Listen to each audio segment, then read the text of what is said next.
Est-ce que ça t'est déjà arrivé de voir toute ta crédibilité réduite à 0 en 2 secondes parce que ton chef pointe une erreur sur ton fichier Excel? Imagine, tu présentes ton fichier Excel trimestriel à ton chef, tu l'as travaillé dimanche soir jusqu'à minuit, tu as fait un travail en béton armé, tu es super fier de toi, tu fais des recommandations hyper pointues sur la stratégie de vente de l'année prochaine, tu es au top, c'est sûr, après ça, c'est la promotion assurée. Et là, ton chef, il te sort, ouais, ok, mais t'es sûr des chiffres? Parce que là, quand j'additionne les lignes, il en manque, ça matche pas. T'es sûr là? Il est où le reste? Donc bien sûr qu'il en manque, tu vois, c'est un tableau avec des arrondis. Mais ton chef a décidé de se focaliser juste là-dessus et tout ton boulot, il est balayé juste à cause d'un minuscule détail d'arrondi. Salut, c'est Dr Excel. Aujourd'hui, je vais te montrer comment faire pour avoir toujours un sous-total correct, même avec des arrondis.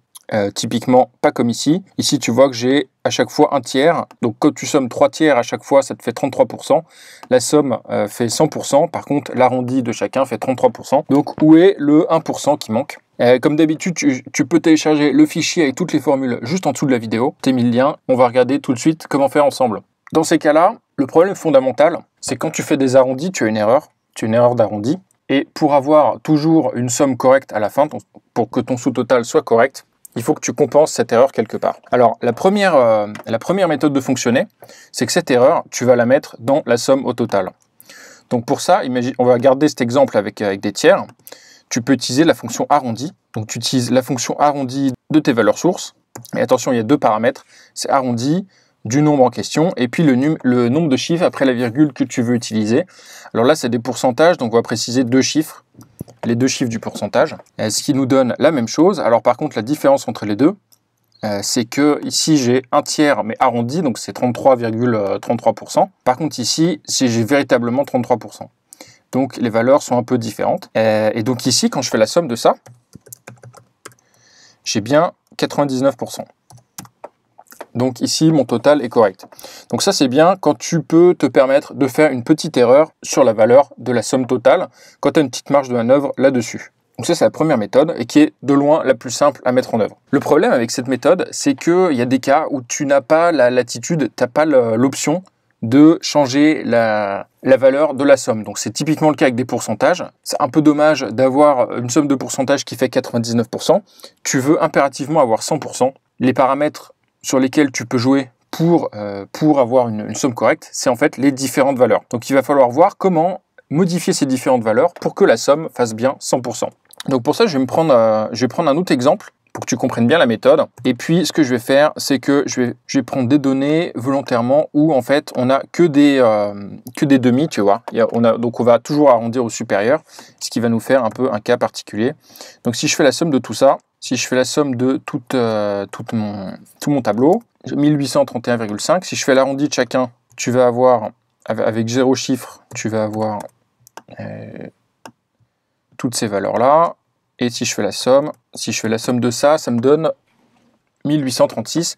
Donc là, tu vois, c'est un autre cas. Donc ici, ça la fout mal d'avoir une somme de pourcentage qui ne fait pas 100%.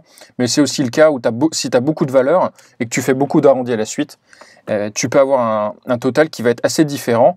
Et donc, tu n'as pas forcément envie de tomber sur un sous-total qui est très différent. Là, on commence déjà à avoir quasiment 5 d'erreurs. Donc le problème ici, c'est que j'ai une erreur qui s'est accumulée avec les arrondis successifs dans toute ma colonne, et qu'à la fin, ça me fait une erreur significative en fait entre ma vraie valeur que je recherche et puis la somme des arrondis.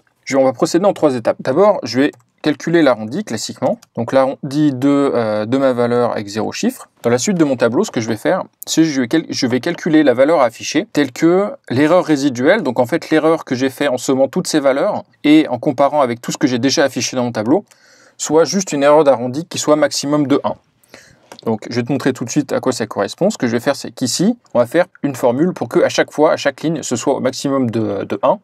Ce qui fait qu'à la fin, on aura bien une erreur d'arrondi qui sera au maximum de 1 également. Donc pour ça, je vais calculer l'arrondi non pas sur une seule valeur, mais en fait sur la totalité de toutes les valeurs qu'on a considérées jusqu'ici.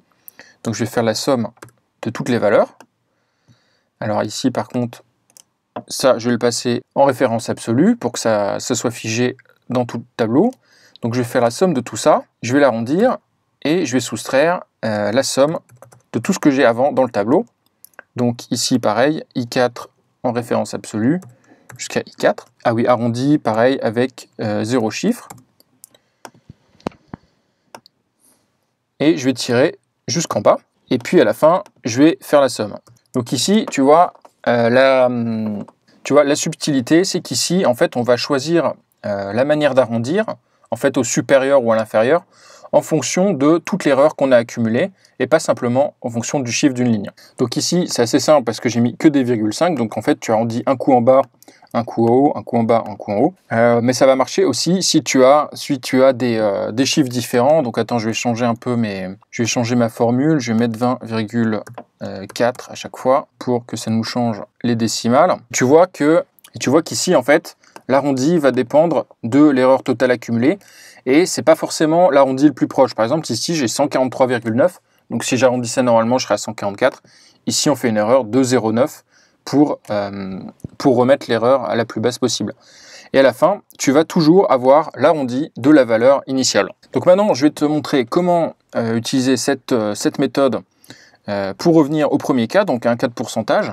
Et on va utiliser cette formule dans le cas d'un pourcentage, voir ce que ça donne. Au départ, c'est tout simplement un arrondi avec 2 chiffres pour le pourcentage. Ensuite, on va calculer la somme, on va calculer l'arrondi de la somme de toutes les valeurs. Ici, on a dit C4 en référence absolue. On somme jusqu'ici. On l'arrondit avec 2 chiffres après la virgule, moins la somme de tout ce qu'on a déjà rentré. Donc, moins la somme de E9 avec une référence absolue pour le début. Le calcul, ça nous donne 34% pour le deuxième. Et si je tire jusqu'en bas, ça nous donne 33%. Et si je fais la somme maintenant, la somme de ces trois-là, ça nous donne bien 100%. D'ailleurs, pour montrer qu'il n'y a rien qui reste, on va rajouter une décimale. Et donc, si tu appliques cette formule, en fait, il va consolider dès que tu as une erreur d'arrondi. Donc, tu vois qu'ici, avec cette formule, on ne va pas rester avec une erreur d'arrondi sur tout le tableau. Elle va être corrigée dès la deuxième ligne, où on arrondit une à 34%. Voilà, donc tu as 2 méthodes possibles, en fait, pour avoir des sous-totaux qui tombent juste.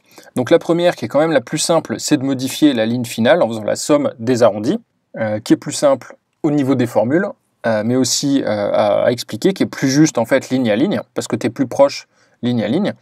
Et puis la deuxième, c'est si tu veux vraiment, si tu n'as pas le choix sur la somme, le résultat final, c'est d'arrondir sur la globalité, comme on l'a vu avec cette formule. Le problème, c'est que des fois, tu es ligne par ligne, tu as des erreurs un petit peu plus grandes. Donc là, on l'a vu par exemple ici sur cette ligne, tu vois qu'on arrondit à l'inférieur alors qu'on a 0,9. Donc on peut avoir une erreur qui est très proche de l'unité. C'est à toi de voir si tu peux faire ce compromis, si tu peux perdre de la précision sur les lignes individuelles pour avoir un total qui match à 100%. Bon, voilà, maintenant tu es incollable sur les arrondis et sur les sous-totaux. Tu vas pouvoir présenter des chiffres en béton sans te faire allumer pour des détails insignifiants. Voilà, si tu as d'autres cas de figure où ton patron essaie de te coincer sur un détail technique comme ça, tu sais quoi, dis-le moi dans les commentaires, comme ça on trouvera une solution ensemble. Et puis sinon, je te laisse télécharger le fichier récapitulatif avec toutes les formules juste en dessous, et puis t'abonner pour recevoir le nouveau tutoriel qui sort demain matin, sans faute. Allez, salut, à demain.